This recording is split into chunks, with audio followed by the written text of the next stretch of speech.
So welcome to city super hit. This is Mehtab Alam your commentator and बच्चा मैं आ चुका हूं यहां पर आपके साथ डिटेल एनालिसिस लेकर के सीयूटी 2026 के सिलेबस का, जिसको एनटीए ने नोटिफाई कर दिया, यानी कि प्रोवाइड कर दिया हमें सिलेबस कि 2026 के जो भी क्वेश्चंस आपसे पूछे जाएंगे उनमें उसके लिए आपको प्रिपरेशन जो करनी है, तो वो कौन कौन से चैप्टर्स आपको कवर करने हैं, चाहे बात अकाउंटेंसी की हो, चाहे इकोनॉमिक्स की हो, चाहे बिजनेस स्टडीज की हो। सो यहाँ पे मैं कॉमर्स के तीनों ही सब्जेक्ट्स का डिटेल एनालिसिस लेकर के आया सिलेबस का, ताकि आपको अपडेट यहाँ पर हो जाए कि क्या चेंजेस हुए हैं, कितना कवर करना है एंड कौन कौन से चैप्टर्स आपके इंपॉर्टेंट है। तो इस सेशन बहुत ज्यादा इंपॉर्टेंट है अगर आप सीयूटी 2026 के एस्पिरेंट है एंड यहां से अपनी जर्नी कंटिन्यू कर रहे हैं, ताकि best to best score generate कर पाए एंड जो आपका ड्रीम कॉलेज है उस ड्रीम कॉलेज में आप पहुंच जाए। तो चलिए भाई स्टार्ट करते हैं, देखते हैं 2026 के कॉमर्स में क्या सिलेबस है। न्यू सिलेबस तो है भाई, क्या चेंजेस आए, कोई भी चीज नहीं होती, कुछ तो अच्छा होता है, कुछ तो खराब होता है। तो चलिए देखते हैं क्या पॉजिटिव क्या नेगेटिव चीजें हमें यहाँ पे देखने मिलेंगे। डिटेल एनालिसिस करते हैं अपने पूरे जो भी सिलेबस प्रोवाइड किया गया। तो ऑब्वियस है यहाँ पर मैं तीनों ही सब्जेक्ट्स कवर करने वाला हूं, यानी अकाउंटेंसी की भी सिलेबस की बात करेंगे, इकोनॉमिक्स की भी सिलेबस की बात करेंगे एंड साथ ही साथ में बिजनेस स्टडीज के सिलेबस की भी बात करेंगे। तो भाई मैं यहाँ पर आपको सबसे पहले आगे बढ़ने से पहले मैं आपको यहाँ पे समझा दूं कि जो तीन सेक्शंस हम यहाँ पर कवर करने वाले हैं बच्चा, तो उन तीन सेक्शंस में हम यहाँ पे बात करेंगे कि जो हमारा कॉमर्स स्ट्रीम है एंड ऑब्वियस हमें पता है कि भाई कॉमर्स में तीन सब्जेक्ट जो है हमारे। तो मैं स्टार्टिंग में आपको ये क्लियर कर दूं कि अकाउंटेंसी की बात की जाए तो अकाउंटेंसी में एज सच कोई चेंजेस नहीं आए हैं। अकाउंटेंसी कंप्लीट, यहां पे मैं बोलूंगा नो चेंज। क्या है भाई, सिलेबस में चेंजेस तो दिख रहे हैं। चेंजेस का मतलब क्या है कि भाई टॉपिक्स ऐड ऑन किए हैं, या पिछली बार कम टॉपिक्स मेंशन किए थे, स्पेसिफाई कम किए गए थे, बट था 100% कवरेज। तो ऑल दो सिलेबस में चेंजेस करके, मतलब चेंजेस इन की टॉपिक्स को ऐड ऑन कर दिया, बट द थिंग इज कि वो टॉपिक्स पहले भी आपके सिलेबस के पार्ट थे बट लिखे नहीं थे, कुछ अलग अलग तरीके से लिखे होते। तो इस बार आपको बस चैप्टर कंसिडर करना है एंड वो चैप्टर 100% आ रहा है एग्जामिनेशन में, यही कंसिडर करना है, ठीक है। बिल्कुल भी टॉपिक्स को क्लासिफाइड करने की कोशिश मत करो कि यार ये टॉपिक यहाँ पे मेंशन नहीं है तो शायद ये सिलेबस का पार्ट नहीं होगा, ठीक है। तो यहां पर मैंने क्या बोला, अकाउंटेंसी में कोई चेंज नहीं है। बिजनेस स्टडीज की अगर हम बात करें तो बिजनेस स्टडीज में एक छोटा सा चेंज है भाई। बिजनेस स्टडीज की बात करें हम लोग तो बिजनेस स्टडीज में वी कैन सी दैट एक छोटा सा चेंज है एंड वो छोटा चेंज क्या है कि एक चैप्टर को रिप्लेस किया गया। अब रिप्लेस करने का मतलब क्या है कि एक चैप्टर रिमूव करके उसी की जगह पे दूसरा चैप्टर ऐड कर दिया गया है। तो एक चैप्टर को रिप्लेस किया गया है, वो कौन सा चैप्टर है समझेंगे आगे जाकर के। एंड इकोनॉमिक्स की अगर बात करें तो एक बहुत बड़ा चेंज, मैंने इसके लिए एक डिटेल एनालिसिस ऑलरेडी बनाया हुआ है इकोनॉमिक्स सब्जेक्ट के लिए भी, बट द थिंग इसकी हम यहाँ पर बात करें अगर इकोनॉमिक्स की, तो इकोनॉमिक्स में एक मेजर चेंज आपको यहाँ पे देखने मिल रहा है। और मेजर चेंज का मतलब क्या है कि एक पूरा का पूरा सेक्शन ही ऐड कर दिया गया है, पूरा का पूरा सेक्शन ऐड कर दिया गया जो पहले सेक्शन नहीं था। कौन सा, इंडियन इकोनॉमिक डेवलपमेंट को पूरा ऐड कर दिया गया है। तो देखेंगे कौन कौन से टॉपिक्स उन्होंने मेंशन कर दिए। तो ये तीन बड़े चेंज के बारे में डेप्थ में चलने वाले, डिटेल एनालिसिस करने वाले। तो चलिए बात करते हैं अकाउंटेंसी की। तो एज इट इज जैसा मैंने बोला नो चेंज, यानी सारे चैप्टर्स वही हैं जो लास्ट ईयर देखे जाते थे। तो चलिए एक एक चैप्टर्स को थोड़ा सा डिटेल में समझ लेते हैं कि भाई पहला जो चैप्टर आपका accounting for partnership firm fundamental, is it accounting for partnership firm fundamental की बात यहां पर हम करने जा रहे हैं। तो फंडामेंटल के टॉपिक्स में पूरा का पूरा थ्योरेटिकल पार्ट यहां पे मेंशन किया गया है कि भाई आपको पार्टनरशिप भी पढ़ना है, मीनिंग पढ़ना है, फीचर्स पढ़ने, देन उसके बाद मीनिंग्स इंपॉर्टेंस में यहां पर डाल दिया। एंड उसके साथ साथ जो आपका कॉन्सेप्चुअल एंड प्रैक्टिकल पार्ट है, यानी कि पार्टनरशिप की अकाउंटिंग सीखना है आपको, जिसमें फिक्स एंड फ्लक्चुएटिंग कैपिटल हो गया, डिवीजन ऑफ प्रॉफिट, जिसके लिए वी कैन से दैट कि we have to create a P and L appropriation account. तो अब यहाँ पर आपको पी&एल एप्रोप्रिएशन अकाउंट दिख नहीं रहा, बट आपको डिवीजन ऑफ प्रॉफिट बोल दिया, इट मींस कि P and L appropriation is a part of your syllabus, okay. Then among the partners, उसके बाद बच्चा प्रॉफिट एंड लॉस एप्रोप्रिएशन यहाँ पे मेंशन किया हुआ है ऑलरेडी। गारंटी ऑफ प्रॉफिट हो गया, पास एडजस्टमेंट हो गया, और डिवीजन प्रॉफिट के अंदर आपका इनएडिक्वेट का भी कॉन्सेप्ट है तो वो भी आएगा। और अगर सपोज यहाँ पर पी&एल एप्रोप्रिएशन अकाउंट लिख दिया गया है तो उसके अंदर फिर इंटरेस्ट ऑन कैपिटल के एडजस्टमेंट, इंटरेस्ट ऑन ड्राइंग का adjustment, partners salary and partners commission का एडजस्टमेंट, ये सारा आपको देखने मिलेगा। सैलरी हो गया या कमीशन हो गया, ठीक है। तो ये सारे एडजस्टमेंट्स अंडरस्टूड है कि it is a part of syllabus. ऐसा नहीं कि भाई सर यहाँ पे इंटरेस्ट ऑन ड्राइंग तो मेंशन किया नहीं गया, तो वो जो तीन मेथड्स हम इंटरेस्ट ऑन ड्राइंग की पढ़ते हैं तो शायद वो नहीं करना है क्या? अरे भाई बिल्कुल भी ऐसा नहीं है। पी&एल एप्रोप्रिएशन बोल जाए, इट मींस कि पी&एल एप्रोप्रिएशन से रिलेटेड जितनी भी एडजस्टमेंट्स है it is a part of syllabus, okay. Next अगर हम बात करते हैं यहाँ पे, तो भाई एक बड़ी यूनिट जो दी गई है रिकॉन्सिलिएशन के नाम की, तो कहने के लिए यूनिट है, बट यहाँ पर मैं कह दूं आपसे कि कौन कौन से चैप्टर्स हैं। तो आपका valuation, nature and valuation of goodwill, ठीक है, यानी सेकंड चैप्टर में आपको बोल दूं जो हम बोर्ड्स के हिसाब से भी पढ़ते हैं। तो second chapter nature and valuation of goodwill, change in PSR, then admission of a partner, then retirement and death of a partner. यानी ऑलमोस्ट यहाँ पर ये जो यूनिट है ये 4 चैप्टर तक आपको सिखा रही है। ठीक है, ये 4 चैप्टर का पूरा कंटेंट, पूरा कॉन्सेप्ट, पूरा प्रैक्टिकल फॉर्मुलाज, अप्रोच, जो भी लेजर्स अकाउंट सिखाए गए सब कुछ आपका सिलेबस का पार्ट है। 100% कवरेज है अगर ये 4 चैप्टर्स की मैं बात करूं। कौन सा बच्चा? Nature, valuation, goodwill, change in PSR, admission, retirement topics. Although यहाँ पर हम देख सकते हैं कि चेंज इन पीएसआर इन्होंने मेंशन कर दिया पहले, जिसमें sacrificing ratio, gaining ratio, then revaluation का पूरा पूरा ट्रीटमेंट जो यहाँ पे भी आएगा, एडमिशन में भी आएगा, रिटायरमेंट में आएगा, डेथ में भी आएगा। ठीक है, देन बच्चा बोला गया यहाँ पर distribution of reserves and accumulated profits. Then goodwill का एक चैप्टर पूरा यहाँ पे स्पेसिफाई कर दिया जिसमें तीनों मेथड्स बोले गए। और अगर आप यहाँ सोच रहे हो कि विदाउट एडजस्टमेंट है तो बिल्कुल भी नहीं, विथ एडजस्टमेंट, यानी कि आपको एडजस्टमेंट जो गुडविल के पढ़ाए गए तो वो विथ एडजस्टमेंट्स आपसे पूछे जाएंगे। यानी पूरे एडजस्टमेंट्स जो गुडविल चैप्टर में हम लोग सीखते हैं, it is a part of your syllabus. Okay, तो यहाँ पर हमने चले एडमिशन में। एडमिशन में क्या बोला गया भाई? तो एडमिशन में बोला गया, एडमिशन में वी कैन से दैट कि यहाँ पर हमारे लिए fact of admission of partners, then change in profit sharing ratio, नया पीएसआर निकालना, accounting treatment, revaluation account, reassessment of liabilities and बाकी सारी चीजें तो है ही अवेलेबल। बस एक चीज यहाँ पे ध्यान रखिएगा, adjustment of capital as well. यानी कि कैपिटल एडजस्टमेंट के क्वेश्चंस आप लोग सोचते हो कि शायद ना आए सीयूटी के अंदर, बट कैपिटल एडजस्टमेंट के क्वेश्चंस के बिना आपका एडमिशन का क्वेश्चन नहीं आएगा। आएगा ही, मतलब नहीं आएगा इन द सेंस की सिंपल सी बात है, उसके बिना नहीं आएगा। यानी आपको आपके एग्जामिनेशन में कैपिटल एडजस्टमेंट देखने के लिए मिलेगा 100%, चाहे वो एडमिशन का हो चाहे वो रिटायरमेंट का हो। ठीक है, सो आई होप आपको ये चीजें क्लियर हो, यहाँ तक कोई टेंशन वाली बात नहीं है। देन बच्चा रिटायरमेंट एंड डेथ को साथ में कंसीडर किया, तो उन्होंने बोला इसमें भी हम चेंज इन पीएसआर आपसे पूछेंगे, देन अकाउंटिंग ट्रीटमेंट पूछेंगे, देन बच्चा profits, reserves, revaluation assets, then adjustment. तो भाई साथ ही साथ में यहाँ पर preparation of loan account extra में बोला गया है, डिसीज पार्टनर का कैपिटल अकाउंट बनाना, उसके एग्जीक्यूटर का अकाउंट बनाना अगर डेथ के केस में। तो ये सारी चीजें आपको डेप्थ में बोली गई कि पढ़ के आना है, एंड कंप्लीटली इन चैप्टर से क्वेश्चंस आपको देखने मिलेंगे। तो अगेन आई एम सेइंग कि जो चैप्टर्स आपको यहाँ पे दिख रहा है उन चैप्टर्स का जितना भी कॉन्सेप्ट है, it is a part of your syllabus for the CUET 2026। आप कोई टॉपिक स्किप मत करिएगा या बिल्कुल दिमाग मत लगाइएगा कि यार ये टॉपिक छोड़ दूं क्या, ये टॉपिक शायद ना आए, ऐसा बिल्कुल भी नहीं होने वाला। सारे topics is a part of your syllabus. Got it? चलिए आगे बढ़ते हैं अकाउंटेंसी में। अगली यूनिट यानी कि भाई इंपॉर्टेंट वाली, डिसोल्यूशन ऑफ पार्टनरशिप फर्म। तो डिसोल्यूशन एज सच हमेशा से पूछा गया। इसमें सबसे पहले इंपॉर्टेंट मैं बात बता दूं कि जो चीजें आ रही हैं वो तो ठीक है कि भाई रिलाइजेशन अकाउंट आएगा, उसके रिलेटेड जितने भी अकाउंट्स बनते हैं, बैंक अकाउंट बनेंगे, या सपोज करो आपने बोला कि भाई किसी भी पार्टनर्स का लोन अकाउंट बनेगा, ये सारी चीजें आपका पार्ट, सिलेबस का पार्ट है। और साथ ही साथ में meaning and modes of dissolution की theory, it is also be a part of syllabus. Okay, तो ये थ्योरी बहुत ज्यादा इंपॉर्टेंट है, एंड क्वेश्चन यहाँ से 100% पूछे जाएंगे। बट क्या नहीं आएगा, इन्होंने बहुत स्पेसिफाई कर दिया है कि बहुत सारे कोर्सेज में piecemeal distribution, then sale of company, insolvency of partner, ये टॉपिक्स अवेलेबल होते हैं। It is never be a part of syllabus, कभी नहीं रहा आपका सीयूटी का सिलेबस का पार्ट। और इस बार भी इन्होंने क्लियरली यहाँ पे मेंशन किया एक्सक्लूड, यानी एक्सक्लूड है ये, इट इज अ मतलब ये इंक्लूडेड नहीं है आपके सिलेबस के अंदर। तो आपको peaceful distribution, insolvency and sale of company को लेकर के कोई क्वेश्चन नहीं पढ़ना, ना थ्योरेटिकल, ना ही प्रैक्टिकल, ना ही कॉन्सेप्चुअल। ठीक है, ध्यान बच्चा हमारे लिए सबसे बड़ी यूनिट, सबसे अच्छी यूनिट, सबसे ज्यादा मजेदार यूनिट वाला जो टॉपिक है वो क्या है हमारा? कंपनी अकाउंट, जिसमें शेयर्स का एंड डिवेंचर्स का पार्ट आता है। तो डिवेंचर्स के 2 चैप्टर्स हम लोग फैमिलियर है, और वो 2 चैप्टर्स कौन से हैं? Issue of debenture and redemption of debenture. तो भैया redemption of debenture completely excluded है, इज इट? तो भाई कहीं से भी कहीं तक रिडम्पशन ऑफ डिवेंचर का कोई टॉपिक आपको कवर नहीं करना है, वो चैप्टर पूरी तरह से डिलीटेड है, पूरी तरह से एक्सक्लूडेड है आपके सीयूटी 2026 के लिए। करेक्ट? तो ये चीज का ध्यान रखिएगा। बट इश्यू ऑफ डिवेंचर आपका पूरा आएगा। तो भाई पहले हमने यहाँ पे देखा कंपनी में क्या क्या पूछा गया है। तो कंपनी में फीचर्स हो गया, टाइप्स ऑफ कंपनीज हो गई, टाइप्स ऑफ कंपनी में प्राइवेट पब्लिक दोनों इंपॉर्टेंट है, एक ओपीसी आपको और पढ़ना है, बाकी कुछ जो कंपनीज के नेम होते हैं, गारंटी कंपनी या फिर basically foreign companies and all, इसकी भी मीनिंग्स आपको पढ़ के जाना है। देन बच्चा share capital, then nature and types. तो शेयर कैपिटल का नेचर क्या है, टाइप्स ऑफ शेयर कितने हैं, preference share, equity shares. Then बच्चा अकाउंटिंग फॉर शेयर कैपिटल, जिसमें issue, allotment, equity and preference share, over subscription का calculation, under subscription, issue, par and par premium, discount पे होता नहीं है, और डिस्काउंट का ये जरूर पता होना चाहिए आपको कि भाई स्वेट इक्विटी शेयर को, ठीक है? तो स्वेट इक्विटी शेयर के बारे में पूछा सकता है। Then calls in arrear, calls in advance, issue of shares for consideration other than cash.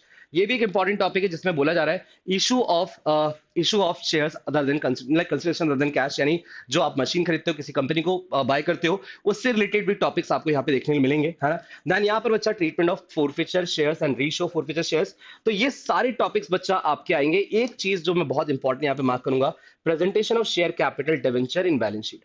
तो बहुत सारे बच्चे सोचते हैं बोर्ड्स के लिए तो बहुत इंपॉर्टेंट है, बट सीयूटी में शायद बैलेंस शीट में शेयर कैपिटल किस तरह से दिखता है, subscribe capital, unsubscribe capital, called up capital, paid up capital, तो इनको बैलेंस शीट में किस तरह से रिप्रेजेंट किया जाता है, ये बहुत इंपॉर्टेंट है एंड इससे क्वेश्चन 100% आने के चांसेस है। तो ये टॉपिक सबसे ज्यादा इंपॉर्टेंट है इस पूरे यूनिट से, ठीक है। देन बच्चा डिवेंचर्स की अगर हम बात करें तो डिवेंचर्स आप लोग को आई होप क्लियर होगा। इशू ऑफ डिवेंचर के अंदर par, premium, discount, issue of debenture for consideration other than cash, and साथ ही साथ में बच्चा कि ये वाला टॉपिक बहुत इंपॉर्टेंट है। बहुत सारे बच्चे सोचते हैं कि रिडम्पशन वर्ड पढ़ना ही नहीं, रिडम्पशन से कोई टॉपिक पढ़ना ही नहीं, बट बिल्कुल भी नहीं भाई। अगर issue of debenture with the terms of redemption, यानी आपको पता है कि अगर कोई शेयर डिवेंचर को इश्यू करते टाइम में आप रिडम्पशन की कंडीशन क्लियर कर दो कि हम रिडम्पशन 5 साल बाद करेंगे और प्रीमियम पे करेंगे, पार पे करेंगे, तो basically we can say that 6 condition बनाई जाती है issue of debenture with the condition of redemption, ठीक है। कि रिडम्पशन की कंडीशन इश्यू के टाइम पे डिस्क्लोज कर दी गई तो उसको हम पहले ही बुक कर लेते हैं। जो बाद में होने वाले लॉसेस होते हैं, ये डिस्काउंट जो दिया है आज की तारीख में, तो इस पे जो एंट्रीज पढ़ाई जाती है, इस पे जो कैलकुलेशन सिखाए जाते हैं, ये भी आपसे एग्जामिनेशन में पूछा जाने वाला है, तो भाई बहुत इंपॉर्टेंट है। देन इंटरेस्ट का calculation, writing of discount on issue of debenture की जो भी डिस्काउंट आपने बुक करके रखा है, जो भी लॉसेस आपने बुक करके रखे हैं, उसको राइट ऑफ करने की एंट्री क्या होती है, राइट ऑफ करने का तरीका क्या होता है, कौन सी पहली प्रायोरिटी होती है, किस पैसे को पहले यूटिलाइज किया जाता है, एसपीआर को यूज किया जाता है, पीएनएल को यूज किया जाता है, ये पूरा concept theoretical as well as practical point of view से आपको क्लियर होना चाहिए, इसमें कोई कंफ्यूजन नहीं होना, ठीक है। देन नेक्स्ट लास्ट यूनिट की अगर हम बात करें तो बच्चा एनालिसिस ऑफ स्टेटमेंट में आपके लिए बहुत इंपॉर्टेंट है। एंड मैं आपको एक बात बता दूं, ये 5th यूनिट को ऑप्शनल रखा गया, तो ऑप्शनल में मैं आपको यही सजेशन दूंगा कि दोनों यूनिट आपको कवर करनी है। यूनिट 5 के साथ में क्या बोला गया है, ऑप्शनल, कि भाई ऑप्शनल टू यूनिट 5, यानी या तो वो या तो ये, तो ये दोनों में ऑप्शनल है। बट पिछले साल भी ऑप्शनल था, बट मैंडेटरी में सीबीएसई जो एनटीए ने पेपर कंडक्ट करवाए थे स्टार्टिंग में, उस स्टार्टिंग में उन्होंने जो कंपलसरी 50 क्वेश्चंस होते हैं, उन 50 क्वेश्चंस में ही उन्होंने कंप्यूटर अकाउंटिंग को और फाइनेंशियल एनालिसिस के भी क्वेश्चन डाल दिए थे। बाद में उन्होंने चेंज करके 2 सेक्शंस बनाए थे, कंप्यूटर अकाउंटिंग का एक अलग सेक्शन था और साथ ही साथ में आपको बेसिकली जो फाइनेंशियल एनालिसिस है उसका एक अलग सेक्शन था। बट इस बार वो क्या करेंगे अभी उन्होंने डिस्क्लोज नहीं किया है, बट ऑप्शनल है, तो मैं यहाँ पे सजेस्ट करूंगा कि आप कंप्यूटर अकाउंटिंग भी पूरा पढ़ के जाए एंड फाइनेंशियल एनालिसिस भी पूरा पढ़ के जाए। अगर वहां पे चॉइस आएगी तो जो क्वेश्चंस आपको बेटर लगेंगे वो आप अटेम्प्ट कर सकते हो, ठीक है। अगर कंपलसरी क्वेश्चंस में आ गया तो फिर आपको पूरा अटेम्प्ट करना ही पड़ेगा, तो सिलेबस का पार्ट है कंप्यूटर अकाउंटिंग, से छोड़ना नहीं, ठीक है। तो यहाँ पर बच्चा अगर हम बात करें डिटेल में तो भाई फाइनेंशियल एनालिसिस ऑफ कंपनी हो गया, यानी कि पूरा फाइनेंशियल स्टेटमेंट का, चाहे वो आपके फाइनेंशियल स्टेटमेंट की कंपनी का बैलेंस शीट हो, मेजर हेडिंग्स, सब हेडिंग्स, साथ ही साथ में इनकम स्टेटमेंट एज वेल, यानी कि भाई जो हमारा पीएनएल है, यानी स्टेटमेंट ऑफ पीएनएल और साथ ही साथ में बैलेंस शीट ऑफ कंपनी, इसके सारे मेजर हेड्स, सारे सब हेड्स आपको पता होने चाहिए एंड बहुत सिस्टमेटिकली, बिकॉज ये आपके बोर्ड्स में भी as well as CUET examination में यहाँ पर पूछा जाएगा, it is a part of syllabus. चलिए देन आगे बढ़ते हैं बच्चा एंड बात करते हैं कि आगे क्या बोला जा रहा है। तो फाइनेंशियल एनालिसिस वाला चैप्टर जिसमें meaning, significance, purpose and limitations cover करने। देन एक इंपॉर्टेंट जर्नी हमारी कौन सी बच्चा, टूल्स ऑफ फाइनेंशियल एनालिसिस की, जिसमें comparative statement, common size statement सारा कवर करना है। देन एक और चैप्टर हमारे यहाँ पर बहुत इंपॉर्टेंट कौन सा चैप्टर है भाई, अकाउंटिंग रेशियोज, जिसमें ऑब्जेक्टिव टाइप्स के साथ साथ लिक्विडिटी रेशियो के सारे रेशियोज, सॉल्वेंसी रेशियो सारे, देन एक्टिविटी रेशियो सारे एंड प्रॉफिटेबिलिटी सारे, तो यानी 15 से 17 रेशियोज आपको टोटल कवर करने हैं एंड उन रेशियोज का इंप्लीमेंटेशन, कैलकुलेशंस एंड जो कॉन्सेप्ट है वो सारा कवर करके जाना है, ताकि एग्जामिनेशन में किसी तरह का इशू आप फेस ना करें, ठीक है। देन बच्चा लास्ट हमारा कैश फ्लो स्टेटमेंट, इन्होंने बोला है कि भाई meaning, objective, preparation, adjustment related to depreciation, amortisation, सारे एडजस्टमेंट्स के नाम लिख दिए इन्होंने कि हम सारे एडजस्टमेंट पूछेंगे। एक लास्ट चीज इन्होंने इंपॉर्टेंट बोली है, क्योंकि पहले का कैश फ्लो स्टेटमेंट को पढ़ा जाता था अकाउंटिंग स्टैंडर्ड 3 के पॉइंट ऑफ व्यू से, बट अब उसमें आईसीआई ने रिवाइज कर दिया अकाउंटिंग स्टैंडर्ड, यानी AS3 रिवाइज। तो उन्होंने क्या दिया भाई, इस बार जो अपडेटेड चीजें हैं, यानी डिविडेंड का कैलकुलेशंस, डिविडेंड का जो अप्रोच है जिसमें चेंजेस हुए हैं, तो AS3 रिवाइज के हिसाब से आपसे क्वेश्चन पूछा जाएगा और उसी के हिसाब से आपको आंसर करना है। अगर कोई क्वेश्चन आता है जिसमें AS3 का भी इंप्लीमेंटेशन और AS3 का भी रिवाइज का भी और ऑप्शन आपको किस हिसाब से मार्क करना है, AS3 रिवाइज के हिसाब से मार्क करना है, ठीक है। तो आई होप आप ये समझ गए हो। तो यहाँ पर ऑप्शनल वाले में पूरा कंप्यूटर अकाउंटिंग इन्होंने मेंशन किया है, तो मैं यहाँ पर कंप्यूटर अकाउंटिंग को बोलूंगा ओवरव्यू ऑफ कॉन्सेप्ट्स हो गए। देन बच्चा आपका structure of computer accounting system, chart of account, codification and hierarchy of account sides. Then साथ ही साथ में बच्चा आपका अकाउंटिंग इंफॉर्मेशन सिस्टम AIS पढ़ के जाना है। Accounting application of electronic spreadsheet बहुत इंपॉर्टेंट कैटेगरी है, तो यहाँ से आपको सब कुछ कवर करना है। Graph and charts in electronic spreadsheet of business data, MS access, DBMS, ये सब कुछ आपको कवर करना है, यानी ये आपका ऑप्शनल यूनिट है। आप कवर करके पूरा जाएंगे, ठीक है, मतलब ऑप्शनल हो, बट हमें अपना फाइनेंशियल एनालिसिस पूरा कवर करनी जो आप कर रहे हो ऑलरेडी बोर्ड्स के साथ साथ, बट कंप्यूटर अकाउंटिंग को भी छोड़ के नहीं जाना है। It is a part of syllabus, हो सकता है वहां पर इसके क्वेश्चन बहुत इजीली आपको पता लग जाए, क्योंकि हमें तो पूरे क्वेश्चन सही करने हैं। हम ऐसा थोड़ी बोला कि भाई फाइनेंशियल एनालिसिस पिक करेंगे तो हमें ज्यादा मार्क्स मिलेंगे, ज्यादा चांसेस बढ़ जाएंगे, ऐसा कुछ नहीं है, हमें पूरे फुल मार्क्स लेने हैं। और अगर मान लो 10 क्वेश्चन आते हैं फाइनेंशियल एनालिसिस के, 10 क्वेश्चन आते हैं कंप्यूटर अकाउंटिंग के ऑप्शनल में, और मुझे कंप्यूटर अकाउंटिंग के ज्यादा क्वेश्चन आते हैं या पूरे 10 क्वेश्चन के आंसर सही आते हैं, या मेरे पास कम टाइम था तो मैंने ये वाला सेक्शन अटेम्प्ट कर लिया, तो बेसिकली आपकी अप्रोच वहां पर ज्यादा बेटर होगी अगर आप दोनों पढ़ के जाओगे, इंस्टीड ऑफ की अगर आपने पहले से ही चॉइस कर लिया कि मैं तो फाइनेंशियल एनालिसिस नहीं कर रहा, मैं तो कंप्यूटर अकाउंटिंग नहीं कर रहा, तो फिर आपके पास वहां पे वो अप्रोच नहीं होगी, वहां पे वो ऑप्शंस नहीं होंगे जहां पे आप ज्यादा बेटर तरीके से अपने आप को परफॉर्म कर सकते हैं, ठीक है। तो भाई ये था अकाउंटेंसी के लिए पूरा detail analysis. Now let's talk about the business studies. तो बिजनेस स्टडीज में मैंने बोला एक छोटा सा चेंज है, बाकी ऐसे पूरे सिलेबस में कोई टेंशन नहीं, चैप्टर्स बस पता कर लो, एंड चैप्टर्स पता करने के बाद आपका एनसीईआरटी का जितने भी टॉपिक्स है it is a part of syllabus. तो मैं यहाँ पर बिजनेस स्टडीज में आपको क्या बोलूंगा कि बिजनेस स्टडीज में एक छोटा जो चेंज है वो मैं आपको एक्सप्लेन कर दूंगा, otherwise we can say that कि यहाँ पर आपके लिए इंपॉर्टेंट क्या है कि आप चैप्टर यहां से देख लीजिए कि कौन कौन से चैप्टर यूटी 2026 के लिए है, एंड उन चैप्टर्स के सारे टॉपिक्स कवर करने। जो टॉपिक्स कहां से देखेंगे हम, तो एनसीईआरटी से। एनसीईआरटी में जितने टॉपिक्स दिए हुए हैं किसी भी एक चैप्टर के, वो सारे टॉपिक्स आपके सिलेबस का पार्ट है, बस इस बात का ध्यान रखिएगा, ठीक है। जैसे यहाँ पर पहला चैप्टर कौन सा, nature and significance of management. Nature and significance of management, जिसमें सब कुछ मेंशन इन्होंने कर दिया है कि management concept, objective, importance, then nature of management, चाहे मैनेजमेंट साइंस है या आर्ट है, प्रोफेशन है, तीनों पढ़ना है। लेवल्स पढ़ने भाई, top, middle, supervisory, first level. Then साथ ही साथ में बच्चा management functions, planning, organising, staffing, directing, सारी साथ ही साथ में कोऑर्डिनेशन भी यहाँ पर मेंशन कर दिया गया भाई कि कोऑर्डिनेशन का nature and importance it is a part of your syllabus. Got it. तो आई होप आपको फर्स्ट चैप्टर तो क्लियर है। देन प्रिंसिपल ऑफ मैनेजमेंट में इन्होंने बहुत डिटेल में बता दिया भाई क्या कि भाई दोनों प्रिंसिपल्स, दोनों ही लोगों के, यानी कि फेल्स ने जो प्रिंसिपल दिए 14 प्रिंसिपल्स, एंड जो एडब्ल्यू टेलर ने 5 प्रिंसिपल्स दिए हैं, वो सारे आपके कवर करने हैं आपको, जिसमें टेक्निक्स एंड ऑल सब कुछ आ जाएगा। फंक्शनल फॉर्मेनशिप वाला part, differential piece wage bridge system का पार्ट, या साइज नॉट रूल थंब वाला पार्ट, या हेनरी फ्यूल्स के जो 14 प्रिंसिपल है, सब कुछ पूछे जाएंगे, एंड चाहे वो थ्योरेटिकल पॉइंट ऑफ व्यू से पूछे जाए, चाहे केस स्टडी से पूछे जाए, पर पूछे जाएंगे, ठीक है। तो चलिए यहाँ पर बच्चा आगे बढ़ते हैं। तो बच्चा थर्ड जो है हमारा बिजनेस एनवायरनमेंट, इस चैप्टर छोटा चैप्टर है, इसमें एक चीज इन्होंने मेंशन कर दी है कि यहाँ पर हम लोग आपसे न्यू रिफॉर्म नहीं पूछने वाले, है ना। न्यू इकोनॉमिक रिफॉर्म जो था हमारा 1991, न्यू इकोनॉमिक रिफॉर्म की अगर हम बात करें तो 1991 की बात हो रही है यहाँ पर, तो ये टॉपिक नहीं है ना। इकोनॉमिक रिफॉर्म आपको नहीं पढ़ना है, जिसमें आपका एलपीजी वाला पार्ट था और डीमोनेटाइजेशन वाला पार्ट था, तो वो आपको कवर नहीं करना है ना। ये चीजें कवर आपकी नहीं हो रही, इन्होंने मेंशन कर दिया है कि हम आपसे मीनिंग, इंपॉर्टेंस एंड डायमेंशंस पूछ लेंगे, बस इतना काफी है। इसके अलावा आपको यहाँ पर 1991 वाला और डीमोनेटाइजेशन वाला पार्ट नहीं पढ़ना है। बट हाँ, अगर आपने पढ़ा हुआ है तो रिवाइज करके चले जाएगा, कभी कभी एंटी धोखा दे देता है, बट स्टिल अभी फिलहाल उन्होंने मेंशन यहाँ पे नहीं किया है। देन बच्चा प्लानिंग पूरा कंप्लीट चैप्टर 100% वो और इंपॉर्टेंट चैप्टर भी है। ये सारे टॉपिक्स एनसीईआरटी से अपन को पढ़ने हैं एंड बहुत डेप्थ में पढ़ने हैं, ठीक है। और इसकी बहुत सारी प्रैक्टिस करनी, बहुत सारी केस स्टडी, बिकॉज प्लानिंग से हर दूसरी शिफ्ट के अंदर केस स्टडी देखा जाता है, ठीक है। नेक्स्ट अगर हम बात करें बच्चा, तो we can say that organising की, तो ऑर्गेनाइजिंग में यहाँ पर सारे टॉपिक, सारे यानी कि 100% टॉपिक्स है एनसीईआरटी के, सारे टॉपिक्स इन्होंने मेंशन कर दिए, कुछ भी डिलीटेड नहीं, कुछ भी छोड़ना नहीं है, सब कुछ डेप्थ में कवर करना है। देन नेक्स्ट चैप्टर हमारा आएगा डायरेक्टिंग का, सॉरी स्टाफिंग है यहाँ पर। एंड द थिंग इज की अगर हम यहाँ पे चलते हैं तो भाई सिंपल सी बात है कि यहाँ पर जो स्टाफिंग है, स्टाफिंग के भी सारा 100% आ रहा है, कुछ भी छोड़ना नहीं है, पूरा कंप्लीट एनसीईआरटी, ठीक है। तो मैं आपको यहाँ पर कंप्लीट एनसीईआरटी का लिख रहा हूँ, इसका मतलब मैं ये कहना चाहता हूँ कि आपको बिल्कुल क्लासिफिकेशंस नहीं करने, आपको कोई भी टॉपिक को चॉइसेस नहीं बनानी है कि शायद ये वाला हमारा नहीं आएगा या ये वाला आएगा, 100% कवरेज है, ठीक है। सो यहाँ पे नेक्स्ट चैप्टर हमारा डायरेक्टिंग, डायरेक्टिंग में भी कुछ भी नहीं छोड़ा गया है, 100% कवरेज है एनसीईआरटी का, यानी सारे टॉपिक्स, चाहे सुपरविजन हो, मोटिवेशन हो, लीडरशिप हो, कम्युनिकेशन हो, सारे एलिमेंट सारे डायरेक्टिंग के।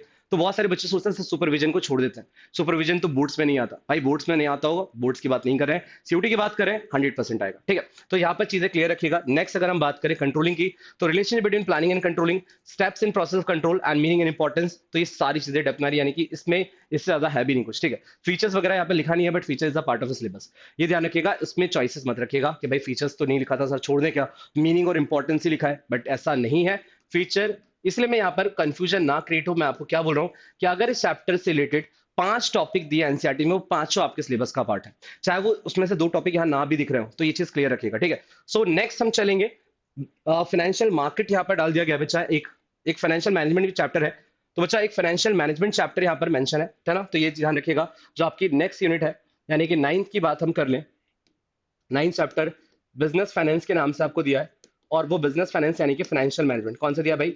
तो फाइनेंशियल मैनेजमेंट दिया है, तो फाइनेंशियल मैनेजमेंट भी 100% आने वाला है, 100% सिलेबस में कवरेज है। Then साथ ही साथ में फाइनेंशियल मैनेजमेंट के बाद फाइनेंशियल मार्केट, ये एक चैप्टर न्यू है।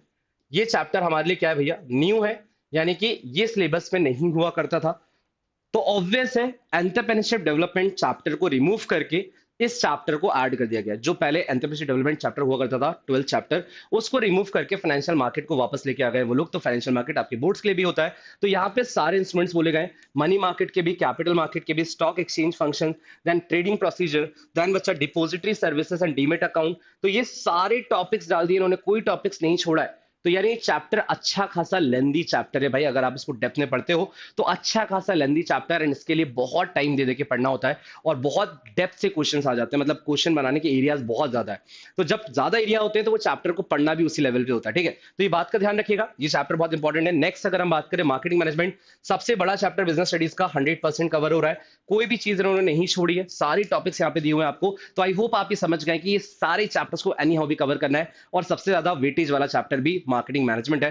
सबसे ज्यादा क्वेश्चंस मार्केटिंग मैनेजमेंट से देखे जाते हैं, केस स्टडी के फॉर्म में, डायरेक्ट क्वेश्चंस, सारी चीजें यहाँ पर बहुत डेप्थ में देखी जाएंगी, ठीक है। नेक्स्ट अगर हम बात करें बच्चा कंज्यूमर प्रोटेक्शन एक्ट, तो कंज्यूमर प्रोटेक्शन एक्ट भी आपको यहाँ पर मिल रहा है डिटेल में, यानी हर एक चीज मेंशन कर दी गई है। 100% सिलेबस यहाँ पर आपको प्रोवाइड किया जा रहा है। कंज्यूमर प्रोटेक्शन एक्ट 2019 का भी रेफरेंस दिया गया है कि उस एक्ट के भी सारी चीजों को लेके फैमिलियर हो जाइए, और जो राइट्स वगैरह है वो एक्ट के अकॉर्डिंग पढ़ना है, यानी कि एनसीईआरटी में एक्ट के अकॉर्डिंग दिया, अपडेटेड पढ़ना है। इसमें काफी चेंजेस हुए हैं बच्चा, तो जो अपडेटेड एनसीईआरटी का डेटा है, जो अपडेटेड एनसीईआरटी का डेटा है, वही डेटा आपके एग्जामिनेशन के आंसर्स में आपको मार्क करना है। अगर आप कोई भी रेफरेंस बुक ले रहे हैं या पुरानी एनसीईआरटी को प्रेफर कर रहे हैं तो आपकी क्वेश्चंस के आंसर गलत हो सकते हैं। इसीलिए इसी साल की जो एनसीईआरटी है, उस एनसीईआरटी पे जो डेटा मेंशन है, चाहे वो लिमिट्स का हो, चाहे वो डेज का हो, वो डेटा ही आपके क्वेश्चन का आंसर बनेगा। अदरवाइज आप कोई भी रेफरेंस बुक का आंसर देके बाद में किसी क्वेश्चन को चैलेंज करोगे तो वो एक्सेप्टेंस नहीं आएगी वहां से, ठीक है। सो ये चीज क्लियर रखिएगा। Then next, now let's talk about economics वाला पार्ट बचा। तो इकोनॉमिक्स में सच मैंने जैसा बताया आपको कि एक पूरा कंप्लीटली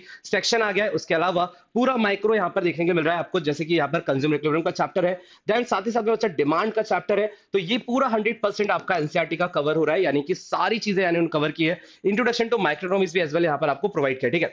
देन बच्चों और चैप्टर्स की अगर हम बात करें यहाँ पे, यानी कि चैप्टर्स की बात करते हैं, ताकि आप उसके टॉपिक्स में कोई भी चेंजेस नहीं है, सारे टॉपिक्स कवर हो रहे हैं, माइक्रो में सारे टॉपिक्स हैं। तो भैया प्रोडक्शन फंक्शन जो चैप्टर है हमारा, देन बच्चा कॉस्ट चैप्टर, रेवेन्यू चैप्टर, ये पूरे कंप्लीटली सारे topics with graph, with concept, with theory, सब कुछ आपसे आपकी एग्जामिनेशन में पूछा जाने वाला है। इस बात को सुन लीजिए, समझ लीजिए एंड रेडी रहिए, क्योंकि भाई वहां पे जाके शॉक नहीं होना है। अभी आज प्रिपरेशन करते टाइम इन बातों को क्लियर लिख लोगे ना, तो आपके माइंड में थॉट क्लियर रहेगा कि भाई क्वेश्चन कहां से आ सकता है। नेक्स्ट यूनिट हमारी कौन सी बच्चा? तो नेक्स्ट यूनिट है हमारी theory of firm and perfect competition, इस नाम से यूनिट बनाई गई है। बट इसके अंदर क्या क्या भाई? तो परफेक्ट कॉम्पिटिशन के बारे में सारी चीजें, प्राइस डिटर्मिनेशन का चैप्टर है इसी के अंदर, देन सप्लाई चैप्टर है, और वो पूरा कंप्लीटली आ रहा है, यानी एनसीईआरटी। अगेन मैं अगर माइक्रो को उठाता हूं तो उस माइक्रो की यूनिट सारी पढ़ के जानी, जितना डेटा, जितनी ग्राफ, जितनी इंफॉर्मेशन, सब कुछ आने वाला है। किसी टॉपिक में कुछ भी आपका क्लासिफिकेशन नहीं है, या कोई टॉपिक आपको स्किप नहीं करना है, 100% कवर करके पहुंचना अपने एग्जामिनेशन में, ठीक है। सो ये बात आई होप आपको क्लियर हो। नेक्स्ट अगर हम बात करें बच्चा market equilibrium and simple application, तो यहां पे भी आपका price ceiling and price flooring वाला जो पार्ट है, जो लास्ट ईयर भी था एज सच, तो इस साल भी इसको रखा गया, रिमूव नहीं किया गया। तो ये टॉपिक भी इंपॉर्टेंट है, ये यूनिट पूरी इंपॉर्टेंट, ठीक है। Then now let's talk about the macro वाला पार्ट। मैक्रो वाला पार्ट हमेशा से क्लियर रहा है, इसमें ना कुछ ऐड किया जाता है ना कुछ लेस किया जाता है, सब कुछ एज इट इज रहता है। तो मैक्रो में जो पूरा कंप्लीट नेशनल इनकम है, जिसके अंदर introduction to macroeconomics, circle flow of income, then national income related rates and the thing is की मेजरमेंट ऑफ नेशनल इनकम, ये चारों चैप्टर्स जो आप पढ़ते हो एनसीईआरटी के अंदर, वो सारे चारों चैप्टर को एक यूनिट बना के दिया गया। एंड वो यूनिट क्या है भाई? तो introduction and national income and accounting. तो ये पूरी 4 चैप्टर की यूनिट है, जिसमें इंट्रोडक्शन टू मैक्रोइकोनॉमिक्स है, साथ ही साथ में सर्कुलर फ्लो ऑफ इनकम है, देन बच्चा आपके साथ साथ में calculation, methods of calculation national income है, तीनों ही मेथड जिसको हम बोलेंगे मेजरमेंट ऑफ नेशनल इनकम, और साथ ही साथ में नेशनल इनकम रिलेटेड एग्रीड्स। तो ये 4 चैप्टर्स को एक यूनिट बना के दिया गया है। तो अगेन इसमें जो सिलेबस को बहुत छोटा कर दिया गया है, मतलब दिखा दिया है इन्होंने कि भाई बहुत छोटा है, बट अगेन मैं बोलूंगा वो चारों चैप्टर की हर एक चीज इंपॉर्टेंट है, चाहे वो रेसिडेंट का डेटा हो, रेसिडेंट की डेफिनेशन हो, कॉन्सेप्ट्स हो, या डोमेस्टिक टेरिटरी पार्ट हो, या इकोनॉमिक टेरिटरी की बात हो, या बेसिकली आपको यहाँ पर बोला जाए सिटीजनशिप क्या होता है, नॉर्मल रेसिडेंट क्या होता है, तो ये सारी चीजें it is a part of syllabus. चाहे आपके तीनों मेथड्स के अंदर जितने कंपोनेंट्स आ रहे हैं वो सब कुछ पूछा जाएगा, रिलेटेड एग्रीगेट्स की जितनी चीजें हैं सब कुछ आएगा, distribution phase, generation phase and things की प्रोडक्शन फेज, तो ये सब कुछ आपको देखने को मिलेगा, ये डिस्पोजिशन फेज, ये सब कुछ क्लैरिटी के साथ आपको कवर करना है, ठीक है। Real flow, money flow and all सारे टॉपिक्स। तो बच्चा यहाँ पर क्या बोला, मनी इन बैंकिंग चैप्टर जो आपको देखने को मिलेगा 100%। तो इसके अंदर भी आपको meaning, function, supply of money, मतलब money supply, M1 M2 M3 M4 सारी चीजें पढ़नी है। देन बच्चा मनी क्रिएशन के साथ साथ मनी मल्टीप्लायर, ठीक है, मनी मल्टीप्लायर और मनी क्रिएशन लिखा हुआ, इट मींस की कमर्शियल बैंक अंडरस्टूड है कि पढ़ना पड़ेगा, commercial bank and commercial bank के फंक्शंस। यहाँ पे नाम लिख के नहीं दिया, बट अगर मनी क्रिएशन लिखा हुआ है तो इट मींस की कमर्शियल बैंक का पूरा टॉपिक कवर करके जाना है, ठीक है। देन सेंट्रल बैंक पूरा पढ़ना है एंड उसके functions. Then example of Reserve Bank of India, तो भैया example of Reserve Bank of India क्या है, तो जो जो फंक्शंस हैं, जो जो काम करता है वो सारे एग्जांपल्स हैं। और पॉलिसी टूल्स का मतलब क्या है, तो मॉनेटरी पॉलिसी, तो मॉनेटरी पॉलिसी में क्वांटिटेटिव एंड क्वालिटेटिव दोनों ही टूल्स आपको कवर करने, it is a part of the syllabus. चलो नेक्स्ट अगर हम बात करें बच्चा, तो अपना आ जाता है course introduction to macro economics के अंदर एक और इंपॉर्टेंट चीज। अच्छा, आई थिंक ये रिपीटेड आ गया, तो मनी बैंकिंग के साथ में चलते हैं अपन यहाँ पर। तो determination of income and employment, तो determination of income and employment के अंदर अगर हम बात करें तो बच्चा सारे टॉपिक्स हैं।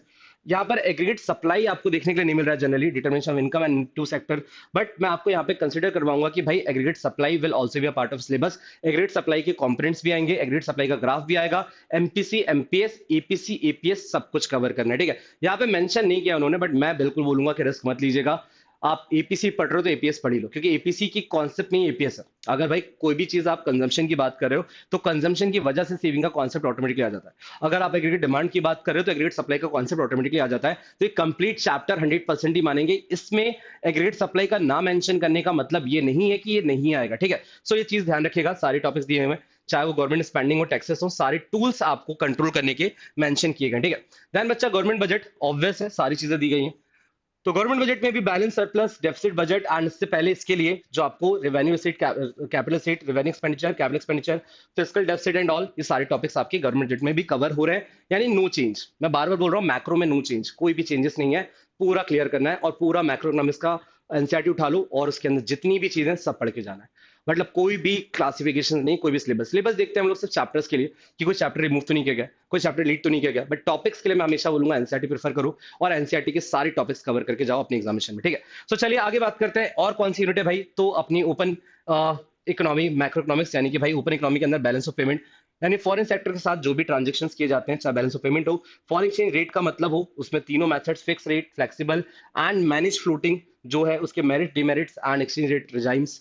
तो बच्चा ये जो करंट एक्सचेंज रेट है, इसमें जो चेंजेस होते हैं, किन रीजन की वजह से एक्सचेंज रेट में चेंजेस होते हैं, ये सारे रीजन आपसे एग्जामिनेशन पूछेंगे। साथ ही साथ में manage floating and exchange rate calculation mechanism भी आना चाहिए कि भाई रिड्यूस होता है फिक्स फिक्स्ड मेथड के साथ में, तो उसको हम क्या बोलते हैं, डेप्रिसिएशन बोलते हैं, या basically we can say that depreciation बोलेंगे, या डीवैल्यूड बोलेंगे, या रीवैल्यूड बोलेंगे, एप्रिसिएशन बोलेंगे। तो ये सारा पार्ट आपको डेप्थ में पता होना चाहिए, इसमें किसी तरह का कोई कंफ्यूजन या प्रॉब्लम एज सच नहीं होनी चाहिए। अब एक बड़ा सेक्शन जो यहाँ पे कंक्लूड करने से पहले मैं पूरा सेक्शन बता दूं आपको कि इकोनॉमिक्स में पूरा, मतलब लाइक अगर हम बात करें इकोनॉमिक्स से ओवरऑल सिलेबस की, और मैंने स्टार्टिंग में बोल दिया था it will be classified into 3 different section, 3 different section में क्लासिफाइड किया गया है, पूरा माइक्रो, पूरा मैक्रो और ऑलमोस्ट पूरा का पूरा इकोनॉमिक्स भी, सिर्फ एक आध चैप्टर रिमूव किए गए, बट पूरा इकोनॉमिक्स है। तो भाई पूरे इकोनॉमिक्स में कितना कवर करना है, तो भैया बिफोर यानी eight the eve of independence and colonial period पूरा कवर आएगा, ठीक है। तो ये सारी चीजें एनसीईआरटी से कवर करनी, चाहे इंडियन इकोनॉमिक सिस्टम की बात हो, कॉमन गोल 5 ईयर प्लान हो, main feature, problem and policies of agriculture,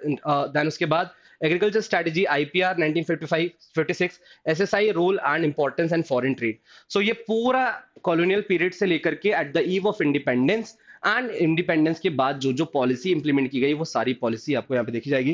then बच्चा न्यू इकोनॉमिक रिफॉर्म वाला पार्ट, कि जब 1991 में रिफॉर्म लेके आए गए, तो उसके साथ में जो बोलेंगे हम लोग liberalisation policy, globalisation policy, privatisation policy, इसका पूरा पार्ट आपको देखने के लिए मिलेगा डेप्थ में। इसमें कोई कंफ्यूजन या प्रॉब्लम एज सच तो नहीं होनी चाहिए, ठीक है। नेक्स्ट अगर हम बात करें तो भाई इकोनॉमिक रिफॉर्म के साथ साथ में करंट चैलेंजेस सबसे बड़ी यूनिट है भाई, इसमें पूरा का पूरा आपका इंडियन इकोनॉमिक्स ही खत्म हो जाता है, क्योंकि ये जो करंट चैलेंजेस वाले इसमें कुछ चैप्टर्स प्रोवाइड किए जाते हैं कि भाई जो इंडिया जब आगे बढ़ा तो किस किस तरह के चैलेंजेस फेस किए गए एंड उन चैलेंजेस ओवरकम कैसे किया गया, या उन चैलेंजेस के लिए क्या स्टेप्स लिए गए, या उन चैलेंजेस में किस तरह का इम्पैक्ट इकोनॉमी को दिया गया। तो यहाँ पे पूरे चैप्टर स्पेसिफिक गए, ह्यूमन कैपिटल फॉर्मेशन पूरा पढ़ना है, रूरल डेवलपमेंट पूरा पढ़ना है, एम्प्लॉयमेंट चैप्टर पूरा पढ़ना है, एनवायरमेंटल यानी सस्टेनेबल डेवलपमेंट पूरा पढ़ना है। इसमें आपका पॉवर्टी मिसिंग है, तो पॉवर्टी आपको नहीं पूछा जाएगा, वो चैप्टर आपको छूना भी नहीं, ठीक है, क्योंकि पॉवर्टी है करंट चैलेंजेस का ही part, but the thing is कि आपके सिलेबस में पॉवर्टी चैप्टर को नहीं मेंशन किया गया, तो वो आप नहीं पढ़ेंगे, ये इतना इनफ है, ठीक है। देन बच्चा लास्ट चैप्टर आपका जो देखा जाएगा वो क्या है कि कंपैरिजन विद नेबर्स, यानी इंडिया, पाकिस्तान, चाइना का जो डेटा है। यहाँ पे मेरा सजेशन आपको बहुत क्लियर होगा कि ये एनसीईआरटी का डेटा होना चाहिए, किसी भी रेफरेंस बुक का डेटा मत लीजिएगा। एनसीईआरटी में जो डेटा दिया हुआ है, जो कंपैरिजन के लिए डेटा दिया है इंडिया, पाकिस्तान एंड चाइना को लेकर के, वही डेटा आपके क्वेश्चन का आंसर बनेगा। सो ऑल दो अपडेटेड एनसीईआरटी आपको कवर करनी है। एसएस डेटा बहुत ज्यादा डिफर नहीं करता है, हर जगह पे सिमिलर डेटा रहेगा, बट स्टिल मैं आपको ये बोलूंगा कि जब डेटा आप अपनी जो कौन सी अपनी नोट्स वगैरह बना रहे होगे, तो उस नोट्स में आपके पास इनका डेटा होना चाहिए एंड इंपॉर्टेंट है ये। तो ये चीजें आपको बहुत अच्छे से क्लियर होनी चाहिए, एज सच इसमें कोई कंफ्यूजन या कोई प्रॉब्लम नहीं होनी चाहिए। तो ये था बच्चा हमारा डिटेल एनालिसिस कॉमर्स टीम का, तीनों ही सब्जेक्ट को हमने डेप्थ में यहाँ पे समझा एंड डेप्थ में देखा कि भाई कौन कौन से चैप्टर्स आए हैं, क्या मेजर चेंजेस आए हैं, उन मेजर चेंजेस से ओवरकम कैसे करना है, टॉपिक्स को किस तरीके से पढ़ना है, एनसीईआरटी का इंपॉर्टेंस क्या है, ये सारी चीजों पे मैंने यहाँ पर बात की। तो अगेन अगेन अगेन ये सेशन को सेव भी कर लो और अपने दोस्तों के साथ शेयर कर लो, बिकॉज अगर हम एक जर्नी पे निकलते हैं ना, तो हम तैयारी करके निकलते हैं। भाई मुझे मनाली जाना है ना, तो बेसिकली मैं सारी चीजें जो मुझे वहां पे यूज हो सकती हैं, मैं लेके ही आगे बढ़ूंगा, अदरवाइज मैं निकलूंगा ही नहीं। मैं सोचूंगा कि कुछ छूट तो नहीं रहा, कुछ छूट तो नहीं रहा, यानी अपने आप को रेडी कर लो, तो जर्नी में जाने का मजा आएगा। तो जब यहां से जर्नी आपकी स्टार्ट हो रही है और आप अपनी पढ़ाई यहां से स्टार्ट करने वाले हैं, तो डेफिनेटली अपने आप को रेडी कैसे करोगे? अपने आप को रेडी करने के लिए we have to say that कि भाई हमें यहां पर समझना पड़ेगा कि किसी भी हाल में हमें अपनी सारी इक्विपमेंट, सारी चीजें लेके चलनी होती है ना। तो यहाँ पे आपका ये सिलेबस के चैप्टर्स हैं, ये सब कुछ लेकर के फिर अपनी जर्नी में आगे बढ़िए। तो ये सेशन आई होप आपको बहुत ज्यादा मजेदार लगा होगा एंड साथ साथ में बहुत ज्यादा इंपॉर्टेंट है अपनी प्रिपरेशन जर्नी के लिए। सो ऑल दो बच्चा इन्हीं सारी बातों के साथ फिलहाल we are going to conclude this session, but इस प्रॉमिस के साथ कि आगे फिर मिलेंगे, फिर जुड़ेंगे बहुत सारी इंफॉर्मेशन, बहुत सारे कॉन्सेप्ट्स के साथ। बट इससे पहले कि सारे सेशंस आपको मिल जाएं, you have to subscribe the channel and you have to share this video with your friends as well, ताकि उनकी भी हेल्प हो जाए एंड उनको भी क्लैरिटी हो। अगर 2026 के वो भी एस्पिरेंट है, तो उनको ये वीडियो शेयर कर दो फटाफट, क्योंकि ये वीडियो से उनको सिलेबस का अपडेट हो जाएगा और पता होगा कि क्या पढ़ना है, कितना पढ़ना है और कैसे पढ़ना है। सिंपल सी बात है। सो ऑल दो इन्हीं सारी बात बच्चा मिलते हैं अपन नेक्स्ट सेशन के अंदर। अभी के लिए इतना ही। Thanks so much, take care and bye bye.